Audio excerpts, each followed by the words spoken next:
რას ნიშნავს საერთოდ უკრაინის ეკლესიისთვის ავტოკეფალიის მინიჭება? ამ აქტით ფაქტობრივად გაერთიანდა მოხდა კონსოლიდაცია სხვადასხვა საეკლესიო სუბიექტებისა.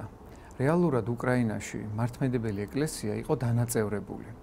ხოლო ის ბრალდებები, რომელიც ამ საკითხის ირგვლივ ისმის რუსული ნარატივის კულტივირებით, რომ თითქოს და ეს იყო უკრაინაში სქიზმატური ჯგუფების წახალისების მცდელობა, არ შეესაბამება სინამდვილეს, რადგან იგივე ფილარეტ დენისენკოს ეკლესია, რომელიც 25 მილიონიანი მრევლს მოითვლიდა, იგივე მაკარი მელიტიჩის ეკლესია, რომელიც 2 მილიონამდე მრევლს და აგრეთვე სხვა სუბიექტებიც, ფაქტობრივად ეს იყო აქტი, რომელმაც გააერთიანა საზოგადოება. საქართველოს სინამდვილეში თუ კი ჩვენ რუსეთის წნეხისა და ზეწოლის შედეგად ჩამოგვერთვა ავტოკეფალია 1811 წელს, უკრაინას არ ჰქონდა არასდროს ავტოკეფალია, მას მიენიჭა ამის ერთპიროვნული დისკრეცია და პრეროგატივა ჰქონდა კონსტანტინოპოლის სოფლიო საპატრიარქოს, რომელმაც გამოიყენა თავისი ხელმწიფება იურიდიულად, ფილიგრანულად იმუშავა აღნიშნული თემის გარშემო და ფაქტობრივად ისტორიულ საფუძვლებზე დაყრდნობით და კანონიკური პრინციპების თანახმად მოახდინა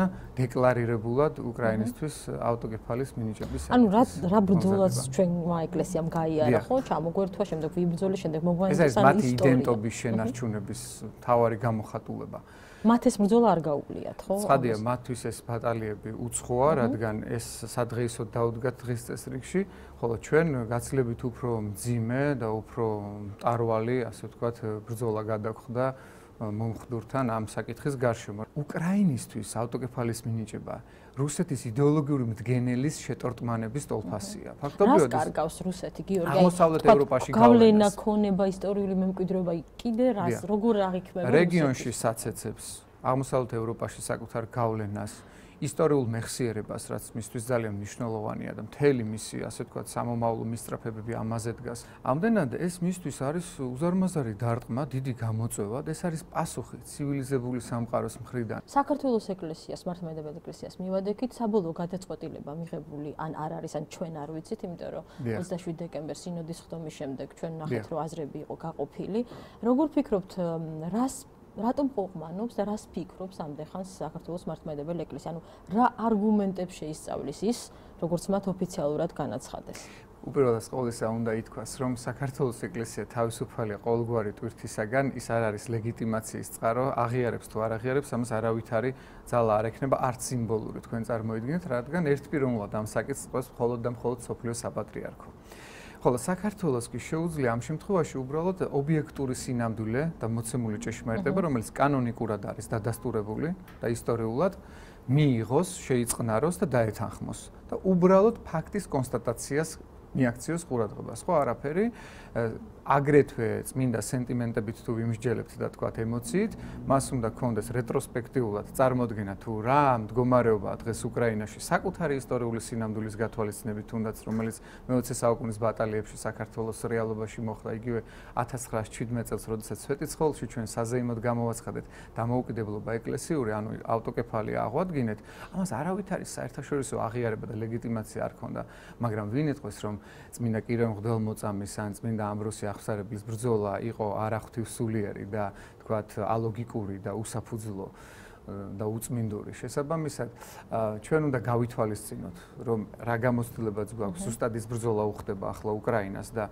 არა თუ ნეიტრალური, არამედ ეგების რომ პირიქით. მით უმეტეს უფრო ადვილი არ უნდა იყოს საქართველოს ეკლესიის მაგრამ მოდით გულახდილად თქვათ, რომ საქართველოს ეკლესიაში, იგივე წმინდა სინოდის ეპისკოპატში, აზრთა სხვადასხვაობა განპირობებულია შემდეგი მოცემულობით, რომ ჩვენთან რეალურად არის ისეთი კონტინგენტი, ისეთი კასტა და ისეთი საზოგადოება წმინდა სინოდში დიდწილად, რომელსაც აქვს რუსოფილური მიდრეკილებები, გამომდინარე იქიდან, რომ პირადი კონტაქტები, განათლება, ცხოვრების რაღაცა დიდი ჟამი აქვს გატარებული ჩრდილოეთში და შესაბამისად ზოგი ანგაჟირებულია, ზოგი ემისარია, ზოგი რეზიდენტია. და რამდენად შეიძლება გქონდეს საფუძველი, ასევე გავრცელებულ მოსაზრება თუ არგუმენტია, რომ აი რუსეთი საპასუხოდ აღიარებს აფხაზეთის და თქვა სამხრეთ ოსეთის ეკლესიის ავტოკეფალიას. ეს არის სიბრიყვე, ეს არის კრემლის ნარატივი და ეს ყოველგვარ საფუძველს მოკლებული რიტორიკაა, რადგან რუსეთს არ აქვს მინიჭების უფლება ავტოკეფალიისა. მას არ აქვს ამის იურიდიული, ასე ვთქვათ, ბერკეტები. შესაბამისად,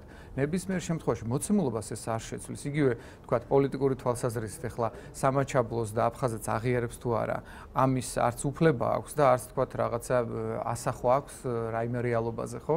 შესაბამისად, საერთაშორისო თანამეგობრობა ამ შემთხვევაში 14 ავტოკეფალური ეკლესია დანარჩენი ამას არ და ვერ გაიზიარებს იმ მარტივი ჭეშმარიტების გამო რომ მას ამის უფლება არ აქვს. ძალიან სასაცილოა და ძალიან უსაფუძვლოა, როდესაც ამბობენ რომ რუსეთი ამას ამგვარად გადაწყვეტს, რომ იქ სეპარატიზმს წაახალისებს საეკლესიო თვალსაზრისით. ისედაც აკეთებს ამას, მას ყავს იქ მღვდელმთავარი, ყავს 15-მდე სასულიერო პირი, რომელნიც თვითნებობენ და რომელთაც აქვთ განსაკუთრებით ანტიქართული განწყობები და ისინი ცდილობენ დეზისტორიის გავრცელებას და საზოგადოების დეზორიენტირებას.